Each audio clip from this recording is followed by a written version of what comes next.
Summer వస్తే చాలు theatres లో బడా స్టార్స్ సందడి మామూలుగా ఉండదు. కానీ ఈసారి రేసులో పెద్ద హీరోల సినిమాలు లేకపోవడంతో ఆ గ్యాప్ ని క్యాష్ చేసుకోవడానికి medium and small budget movies queue కట్టాయి. సమ్మర్ హాలిడేస్ కాబట్టి ఏ మాత్రం పాజిటివ్ టాక్ వచ్చినా బాక్స్ ఆఫీస్ దగ్గర కనక వర్షమే.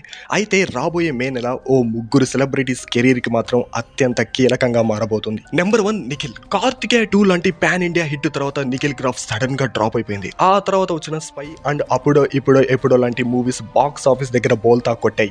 అందుకే తన కెరీర్ లోనే హైయెస్ట్ బడ్జెట్ తో తీస్తున్న స్వయంభూ పైనే నిఖిల్ ఆశలన్నీ. ఏదుడుగా కనిపిస్తున్న ఈ పీరియడికల్ డ్రామా మే 22 రిలీజ్. ప్రోమోస్ చూస్తుంటే కంటెంట్ చాలా ప్రామిసింగ్ గా ఉంది. నిఖిల్ మళ్ళీ బౌన్స్ బ్యాక్ అవ్వాలంటే మాత్రం స్వయంభూతో బ్లాక్ బస్టర్ కొట్టాల్సిందే. నెంబర్ 2 సమంత. చాలా గ్యాప్ తర్వాత తెలుగు ఆడియన్స్ ముందుకు వస్తుంది శామ్. నందిని రెడ్డి డైరెక్షన్ లో మా ఇంటి బంగారం అనే ఫ్యామిలీ డ్రామాతో మే 15th థియేటర్స్ లో అడుగు పెట్టబోతుంది. శామ్ ఫస్ట్ టైం ప్రొడ్యూసర్ గా మారడం హైలైట్. ఈ ప్రాజెక్ట్ కి తన husband director Raj Nidumuri story అందించడం మరో ఇంట్రెస్టింగ్ పాయింట్.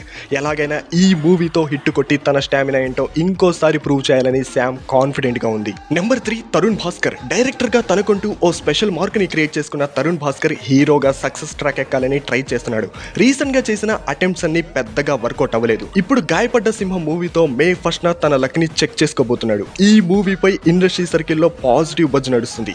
ఇప్పటికే నాన్ థియేటికల్ రైట్స్ అన్ని హాట్ కేక్స్ లా ఫ్యాన్సీ రేట్ కి సేల్ అయిపోయాయి.